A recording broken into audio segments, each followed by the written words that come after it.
Donc, je suis allée chercher ma pelote de fil. J'ai tiré mon fil de l'intérieur pour éviter que la pelote se balade lorsque je vais tricoter.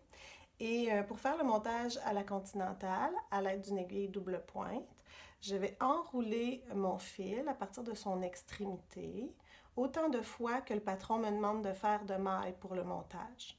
Pour les fins d'exemple, je vais enrouler 15 fois mon fil pour faire 15 mailles de montage.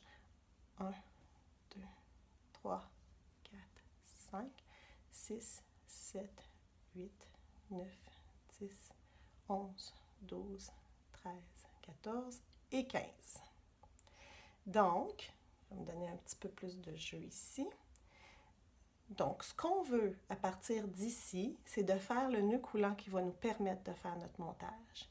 Puis, c'est important, si on a tendu notre fil, si on l'a serré en enroulant nos mailles, il se peut qu'on ait besoin d'une quantité supplémentaire de fil que ce qu'on a enroulé.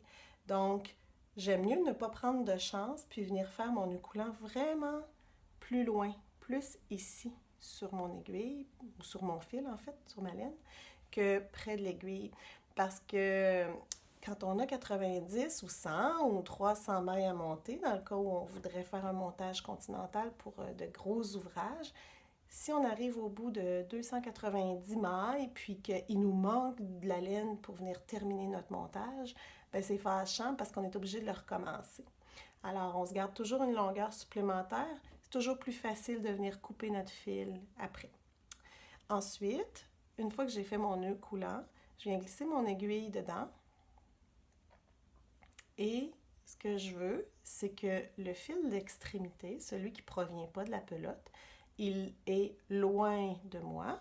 Puis celui qui provient de la pelote, c'est comme si la pelote se trouve entre moi et l'aiguille. Ce que ça fait, c'est que ça fait une espèce de V. Le fil descend de chaque côté, un vers l'extérieur, puis un vers moi. Et avec mes doigts que je vais poser en pince, mon index et mon pouce, je vais venir les glisser entre ces deux brins-là que j'ai déposés. Je tiens mon aiguille à l'horizontale, légèrement inclinée vers le haut. Avec les 3 doigts restants qui ne font pas la pince, je viens les refermer autour des 2 brins pour les rassembler ensemble puis pouvoir lui donner de la tension. Alors là, je peux me déplacer, je peux faire les mouvements que je veux avec ma main, puis les fils restent tendus et mon aiguille là, garde son nœud coulant dedans. Et là, voici la technique pour faire le montage à la continentale.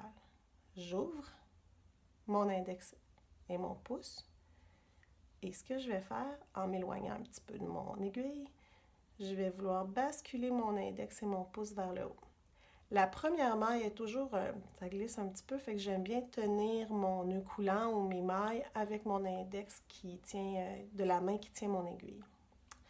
Et en approchant l'aiguille vers moi, je viens toucher avec la pointe de mon aiguille la paume de mon pouce qui tient les fils.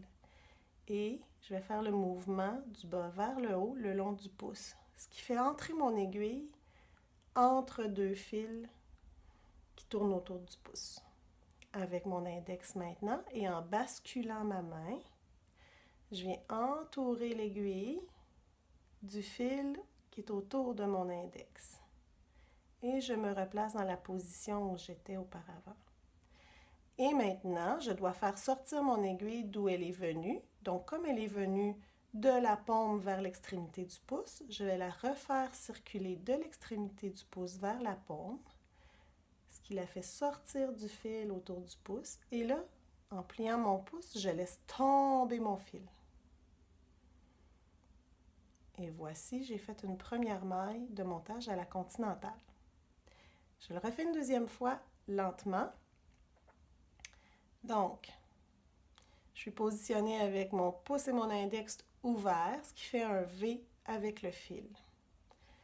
Je veux rapprocher l'aiguille vers moi et faire aller la pointe de mon aiguille de la paume vers l'extrémité du pouce, ce qui la fait entrer dans le fil qui est enroulé autour de mon pouce. en basculant ma main avec un léger mouvement du poignet, je viens enrouler le fil qui est autour de mon index. Je viens l'enrouler autour de mon aiguille et je me retrouve dans la position où j'étais initiale. Et finalement, en voulant sortir mon aiguille de l'endroit où elle se trouvait, je fais voyager l'extrémité de mon aiguille du haut de mon pouce vers la paume, ce qui la fait sortir du fil enroulé autour de mon pouce. En pliant mon pouce, je laisse tomber mon fil et je viens le rattraper par-dessous pour venir créer la maille. Une troisième fois, sans les explications, le geste seulement.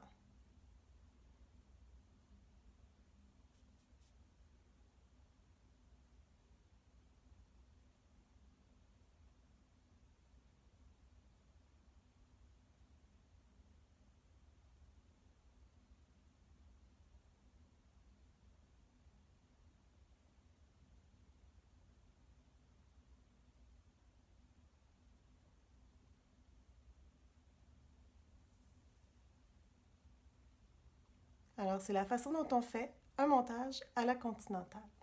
Quand on a plusieurs mailles sur notre aiguille, quand le patron nous dit de monter 80, 90 ou comme je vous disais tout à l'heure, plus de 100 mailles, il va arriver un temps où notre aiguille double pointe va être donc trop pleine. Puis on ne veut pas risquer de perdre les mailles qui sont à l'extrémité. On ne veut pas risquer de les perdre sur le bout ouvert de notre double pointe. Alors, ce qu'on peut faire quand on se ramasse avec un certain nombre de mailles, on trouve qu'on en a suffisamment, on va vouloir aller en déplacer quelques-unes sur une deuxième aiguille. Donc, l'important, c'est vraiment tout simplement de les glisser dans le sens où elles ont été montées pour éviter là, qu'elles ne se tordent et se croisent. Puis, si le patron vous dit de monter 90 mailles, bien, ce qu'on va vouloir sur nos aiguilles double pointe, c'est se retrouver avec un nombre égal de mailles sur chaque aiguille. Donc, 90 mailles signifie qu'on aura 30 mailles sur une aiguille, 30 mailles sur une deuxième aiguille et 30 mailles sur une troisième aiguille. Dans le prochain segment, je vous montre comment joindre en rond.